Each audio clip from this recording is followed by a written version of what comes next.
Hello students, today we are going to study the chapter number 3 in the history section for class 9, Nazism and the rise of Hitler. बच्चों, आज हम लोग इस lesson में Hitler के बारे में पढ़ेंगे। हिटलर कौन था, उसने कैसे अपराइजिंग किया और ये नाजी कहाँ से आ गए, नाजी पार्टी कौन सी थी, कैसे अपराइज हुआ इसका, और एडोल्फ हिटलर से इसका क्या संबंध है, क्या रिलेशनशिप है, वगैरह वगैरह वगैरह। तो चलो स्टार्ट करते हैं। ऐसा हुआ कि 1945 के बाद से क्या हुआ कि उस समय दो मेन पावर्स थी। अगर देखें तो फर्स्ट वर्ल्ड वॉर की तरफ चलते हैं। फर्स्ट वर्ल्ड वॉर में क्या हुआ कि 1914 से 1918 के बीच में समझ लीजिए 4 साल लगातार फर्स्ट वर्ल्ड वॉर चला। और इस फर्स्ट वर्ल्ड वॉर में दो मेन ग्रुप्स थे जिनको बोलते थे एलीज। और एलीज का मतलब होता है ये कुछ एलाइड पावर्स थी जो कि इनिशियली इनका अपराइजिंग हुआ था यूके, फ्रांस, और बाद में यूके और फ्रांस को ज्वाइन किया था यूएसएसआर और यूएसए ने। तो एक तरफ यूके मतलब इंग्लैंड, फ्रांस, रशिया और अमेरिका, और दूसरी तरफ ग्रुप था जिसमें थे जर्मनी, इटली और जापान। तो ये दोनों ग्रुप के बीच में बहुत घमासान युद्ध चल रहा था। और हुआ क्या कि इसी बीच में कुछ लोग होते हैं जो कि जर्मनी के जहाँ पर जर्मनी का शासन है, एक्चुअली वहाँ पर बच्चों पहले एक था वेमर रिपब्लिक। ये है वेमर रिपब्लिक, ठीक है। तो यहाँ पर जो वेमर रिपब्लिक था वो छोटा सा ग्रुप था। कई दे सकते हैं कि उसमें छोटी छोटी कंट्रीज़ या छोटे छोटे स्टेट्स वगैरह शामिल थे। अब हुआ क्या कि जो वेमर रिपब्लिक का बर्थ हुआ है ये लगभग हुआ इसी के बीच में, जो मैंने आपको बताया कि दो ग्रुप्स जब लड़ाई कर रहे थे, इंग्लैंड, फ्रांस और रशिया। तो होता क्या है कि जर्मनी जो है एक्चुअली जब इनसे लड़ाई कर रहा था तो इस समय फ्रांस और बेल्जियम के ऊपर जर्मनी ने अपना कब्ज़ा किया।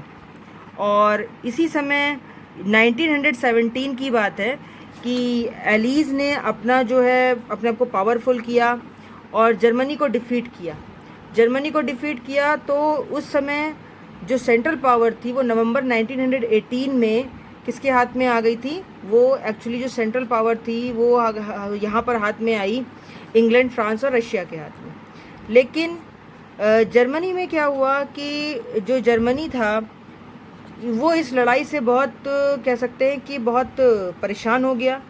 और यहाँ पर जो लिखा है, the defeat of imperial Germany and the abdication of the emperor gave an opportunity to parliamentary parties to recast German polity. यानी कि जर्मनी में एक बहुत बड़ा ग्रुप उभर के आ रहा था पॉलिटिकल पार्टीज़ के रूप में। उस समय उनको जर्मनी की पॉलिसी के रूप में, या कह लो जर्मन पॉलिसी को अडॉप्ट करने की बहुत बड़ी अपॉर्चुनिटी मिली। और इस समय नेशनल असेंबली जो है वो वेमर रिपब्लिक में बनती है। और इन्होंने क्या किया, वहाँ पर जितने उसके इंस्टीट्यूशंस होते हैं वो वहाँ पर एक फेडरल गवर्नमेंट फॉर्म करते हैं। फेडरल गवर्नमेंट का मतलब ये हुआ कि वहाँ पर कुछ लोग ऐसे हैं जो कि चाहते थे कि जर्मन पार्लियामेंट के अंदर एक रेस्टैग करके एक पार्टी आए और उसमें जो है विमेंस और एडल्ट सभी ने मिलकर के इक्वली वोट डाले। अब इक्वली जो वोट डाले, लेकिन हुआ क्या कि this republic however was not received well by its own people, largely because of the terms it was forced to accept after Germany's defeat at the end of the first world war. इसमें क्या हुआ कि Germany के ऊपर ये जो Weimar Republic था इसका शासन काफ़ी लंबा चलता रहा, लेकिन इसमें एक पीस ट्रीटी भी हुआ। और पीस ट्रीटी के बाद क्या होता है कि जो वहाँ पर एक संधि होती है जो वर्सलीज में होती है। जर्मनी ने अपना जो आधिपत्य था वो यहाँ पर समझ लीजिए कि कई सारी कॉलोनीज़ जो होती हैं उनको खो देता है। 13% जो अपनी टेरिटरीज़ है, 75% अपना आयरन है, 26% जो कोल है वो फ्रांस को दे देता है। पोलैंड और डेनमार्क और ल्यूथीनिया में भी वो डिस्ट्रीब्यूट करता है।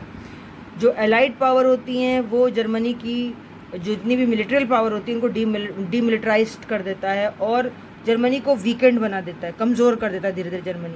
जर्मनी अंदर ही अंदर जो वॉर को लड़ रहा था उससे जर्मनी काफ़ी वीक हो जाता है। लगभग उस समय $6 बिलियन या कह लीजिए जो पाउंड है उनका नुकसान होता है जर्मनी को, और वो जर्मनी को कंपनसेशन के रूप में इन एलाइड आर्मीज़ को देना पड़ता है। इस तरीके से वेमर रिपब्लिक धीरे धीरे बहुत वीक पड़ जाता है।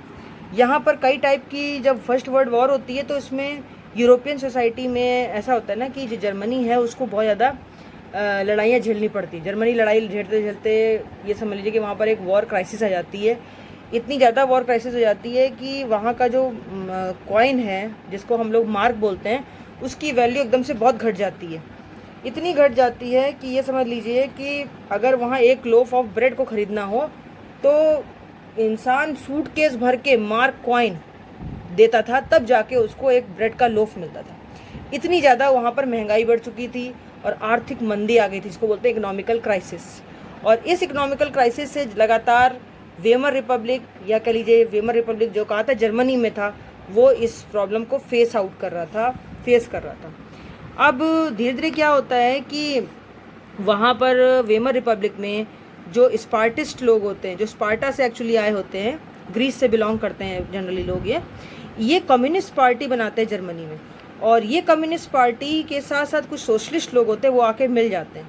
धीरे धीरे ये जो रेडिकल्स होते हैं, ये पॉलिटिकल रेडिकलाइजेशन बहुत हाई हो जाता है, इकोनॉमिकल क्राइसिस भी बढ़ जाती है। और जर्मनी में के ऊपर वॉर का डेप्ट जो होता है, वॉर का कर्जा इतना ज़्यादा बढ़ जाता है कि अपने डेप्ट को चुकाने के लिए जर्मनी के लोगों को या जर्मन आर्मी को रुपए के बदले, पैसे के बदले अपना गोल्ड तक देना पड़ता है। इस तरीके से हम लोग देखते हैं बच्चों की जर्मनी के ऊपर जो वेमर रिपब्लिक है जर्मनी के अंदर, इनको बहुत ज़्यादा क्राइसिस झेलनी पड़ जाती है। और धीरे धीरे क्या होता है, मैंने आपको बताया था जैसे कि बहुत महंगाई बढ़ जाती है, चीज़ों के दाम एकदम से गिर जाते हैं और लोग इतना डर जाते हैं कि वो प्राइजेस गिरने के डर से एकदम से भगदड़ मच जाती है। लोग अपने जो शेयर्स हैं फटाफट बेचने लग जाते हैं। यहाँ तक कि 24 अक्टूबर तक 13 मिलियन शेयर्स लोग अपने बेच देते हैं। इस चीज़ को बोलते हैं ग्रेट इकोनॉमिकल डिप्रेशन। ये ग्रेट इकोनॉमिकल डिप्रेशन जब आता है वहाँ पर, तो 1929 से 1932 के बीच में नेशनल इनकम पर बहुत इफ़ेक्ट पड़ता है। जर्मनी के साथ साथ यूएसए की नेशनल इनकम भी हाफ चली जाती है, क्योंकि भाई जब एक जगह कोई ग्लोबल क्राइसिस होती है तो उसका असर जैसे दूसरी कंट्रीज़ पर भी पड़ता है। तो वहाँ पर उस समय क्या होता है, फैक्ट्रीज शट डाउन हो जाती हैं, एक्सपोर्ट्स गिर जाता है, फार्मर्स की पोजीशन बहुत ज़्यादा गिर जाती है। जितने भी पूंजीपति वर्ग होते हैं वो लोग क्या करते हैं, मार्केट से सारा पैसा निकाल लेते हैं, उठा लेते हैं। और 40% तक जो है वहाँ पर इंडस्ट्रियल प्रोडक्शन गिर जाता है। 1932 तक की बात है। वर्कर्स अपनी जॉब लॉस कर देते हैं, वर्कर्स को जॉब नहीं होती है, उनकी आमदनी बहुत कम हो जाती है और उनको अगर जॉब मिलती भी है तो बहुत कम आमदनी पर मिलती है, बहुत ही ज़्यादा समझिए उनकी सैलरी नहीं पे आउट होती जल्दी। और जो लोग काम भी करने जाते हैं तो वो बेचारे अनएम्प्लॉयड होकर के इधर उधर घूमते रहते हैं, ताश के पत्ते खेलते हैं, सड़कों पर अपना टाइम फालतू व्यतीत करते हैं। इस तरीके से देखा जाए तो जर्मनी का जो वेमर रिपब्लिक है वो एकदम फ्रेजाइल हो जाता है, बिल्कुल कमज़ोर पड़ जाता है। अब धीरे धीरे वेमर रिपब्लिक में जब इतनी क्राइसिस हो जाती है तो लोग ये सोचते हैं कि वहाँ पर धीरे धीरे एक निरंकुश शासक उभर कर सामने आता है। और ऐसी जगह जहाँ पर पॉलिटिकली रूप से भी जो कंपनी या कोई ऐसा रिपब्लिक है जो कमज़ोर पड़ जाए, तो वहाँ पर कई सारी पार्टीज़ एक साथ संगठन बना करके बार बार रूलिंग करने के बारे में सोचती हैं। और आर्टिकल 28 वहाँ 48 में एक और डिफेक्ट होता है जिसको वो लोग ज़्यादा मानते थे। उसमें ये कहा जाता है कि जो कि प्रेसिडेंट को बहुत ज़्यादा पावर देता है टू इम्पोज इमरजेंसी, कि जर्मनी में इमरजेंसी लगा दे और लोगों के सिविल राइट्स को सस्पेंड कर दे, हटा दे। तो इस तरीके से वहाँ वेमर रिपब्लिक में इमरजेंसी भी लगा दी जाती है आर्टिकल 48 के तहत। अब लोगों के अंदर कोई कॉन्फिडेंस नहीं रह जाता है और पार्लियामेंट्री सिस्टम से उनका विश्वास एकदम से उठ चुका होता है। तो इतनी सारी क्राइसिस जब जर्मनी में एकदम से क्रिएट होती है, तो जर्मनी में मैंने आपको बताया कि वेमर रिपब्लिक होती है और वेमर रिपब्लिक के अंदर ये बहुत ज़्यादा क्राइसिस हो जाने से दिक्कत बहुत ज़्यादा उनको फेस करनी पड़ जाती है। अब इसी में ही क्या होता है कि हिटलर का उदय होगा। हिटलर का उदय जब यहाँ पर होता है तो एक्चुअली क्या है कि हिटलर का जन्म हुआ है 1889 में ऑस्ट्रिया में। और ये एक हिटलर जो है बहुत ही गरीब व्यक्ति होता है, इसने अपनी जवानी में बहुत गरीबी देखी होती है। और धीरे धीरे जब वेमर रिपब्लिक के अंदर हिटलर क्या करता है, एक पॉलिटिकल पार्टी ज्वाइन करता है जिसको बोलते हैं नाजी पार्टी। और वो नाजी पार्टी का जब प्रेशर बढ़ता है और फर्स्ट वर्ल्ड वॉर जो है ख़त्म होने को होती है, तो वो आर्मी में हिटलर जो है अपने आप को एनरोल्ड करता है और एक मैसेंजर के रूप में काम करता है। बहुत ब्रेव होता है हिटलर। और जर्मन चूँकि अपनी पहली वॉर में हार चुके होते तो उससे बहुत डरे हुए होते हैं जर्मन।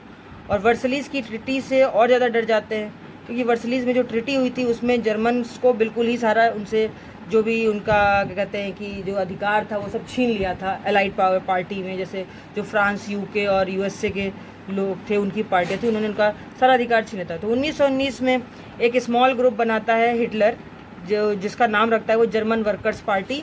और यही जर्मन वर्कर्स पार्टी आगे जा करके nationalist socialist German workers party के रूप में रीनेम की जाती है, और इसका नाम बाद में नाजी पार्टी पड़ता है। और वहाँ के लोग ये सोचते हैं कि जो हिटलर है वो उनका जो है एक बहुत बड़ा नेता होने के रूप में उभरता है। वो काफ़ी हद तक जर्मनी को इस आर्थिक जो क्राइसिस होती है, इकोनॉमिकल क्राइसिस, उससे छुटकारा दिलवाता है। और लोग सोचते हैं कि हिटलर हमारा भगवान है और वही हमें हर प्रकार की कष्टों से छुटकारा दिलाएगा।